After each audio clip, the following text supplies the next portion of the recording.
Welcome to this explainer. Today, we're tackling a scenario that's, well, it's incredibly difficult, but absolutely vital to understand. Just imagine this for a second. You walk into a care facility to visit your elderly parent, but instead of finding them safe and comfortable like you expect, you discover an unexplained injury. It's a terrifying, deeply disorienting experience. Your heart racing, and your immediate, completely natural instinct as a loving family member is to just pull out your smartphone and document what you're seeing. You want an objective record to make sure your loved one is protected and getting the right care. But what actually happens when the facility staff steps in and physically blocks you? Okay, let's dive into this. The moment an administrator steps in front of your camera, an absolute flurry of panicked questions just rushes through your mind. Like, is it actually illegal to take photos in a nursing home? Can they legally stop you from taking pictures of your own family member? Listen, it is completely normal to feel an immediate surge of suspicion and confusion here. Your very basic gut instinct to protect your mom or dad is suddenly being blocked by the exact people you trusted to care for them. And honestly, this is usually what you're going to hear. A facility administrator or maybe a head nurse steps in, blocks your line of sight, and confidently declares, "Put your phone away, you are violating federal privacy regulations." Just like that, the trusted caregivers suddenly sound like aggressive defense attorneys. It's like hitting a brick wall of bureaucracy. They rely on these legal-sounding threats to intimidate families right when they're at their most vulnerable.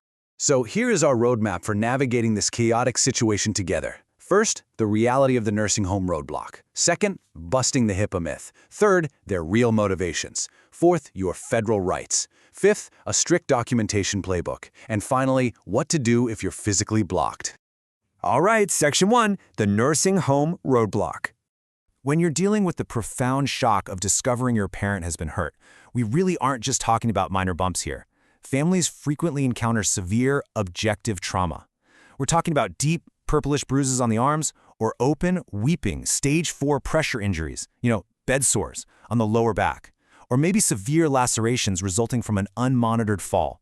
Look, when you are standing right in front of your loved one looking at injuries like these, the desire to capture clear, undeniable evidence, it's not just an appropriate reaction, it's a totally necessary one.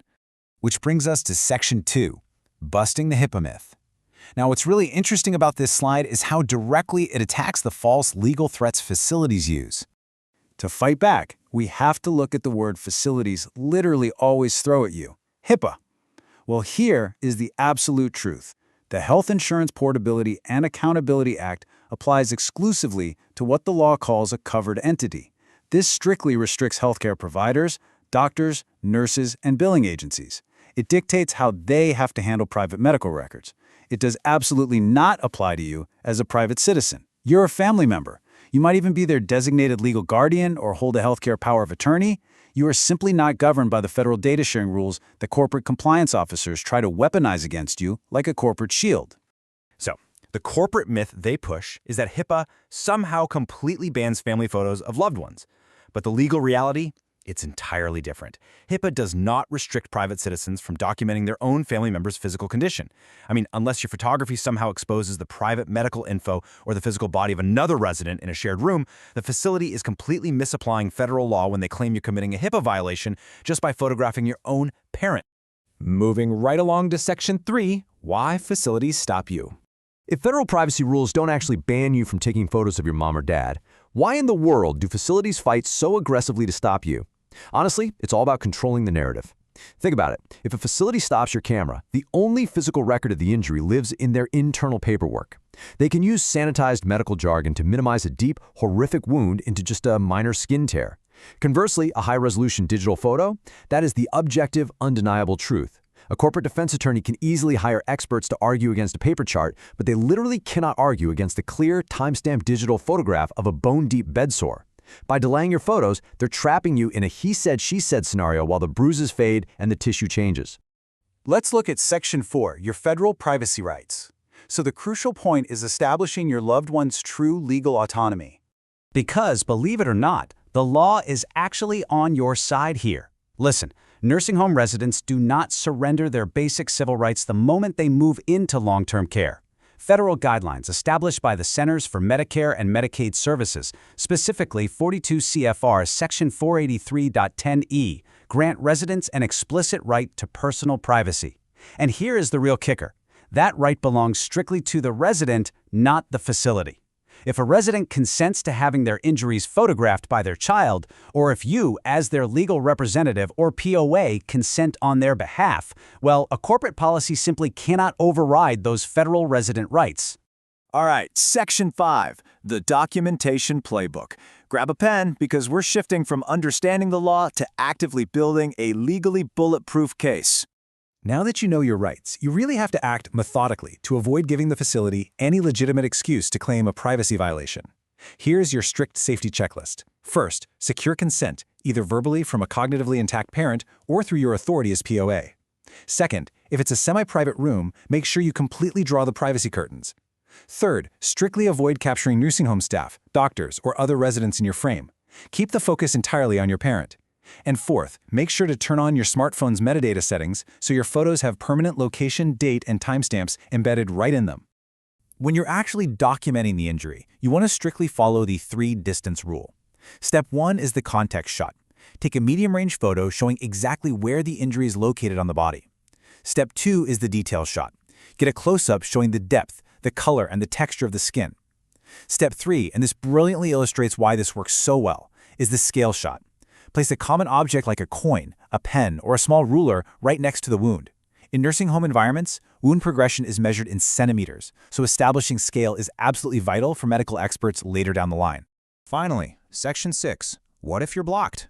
Look, even if you do everything absolutely right, you might still face a situation where staff physically blocks you, threatens you with trespassing, or straight up tells you your parent will be evicted. And wow, the threat of eviction is one of the most terrifying tactics a facility can use to silence a family. But check this out. Federal Regulation 42 CFR Section 483.15c strictly limits the reasons a facility can involuntarily discharge a resident. Retaliation against a family member for documenting an injury? Yeah, that is simply not one of those permitted reasons. They're essentially using fear to stop you, but federal regulations are designed to protect you from exactly this kind of retaliation. So if a staff member tries to use this threat against you, you need to firmly document the confrontation. I mean, look them right in the eye and use this precise script. Are you telling me that if I document my parents' injuries, you will retaliate by discharging them? Write down exactly what was said, who said it, their titles, and when it happened. Believe me, this is incredibly powerful documentation to hand over to your legal counsel and to state authorities.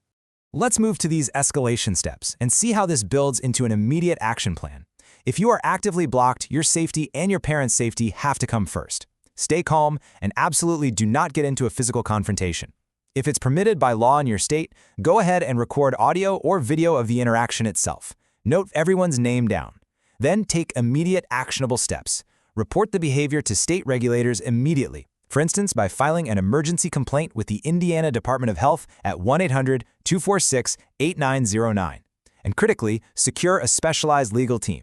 A firm that's experienced in nursing home neglect like the Palace Law Firm can intervene quickly to prevent the destruction of any records.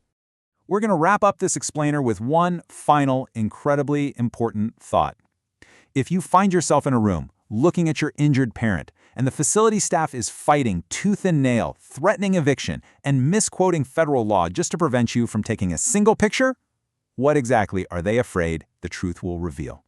Please do not let corporate intimidation silence you. You have rights, your loved one has rights, and objective documentation is the absolute most powerful tool you have to protect them. Thank you so much for joining me on this explainer today, and remember to always advocate for those who cannot advocate for themselves.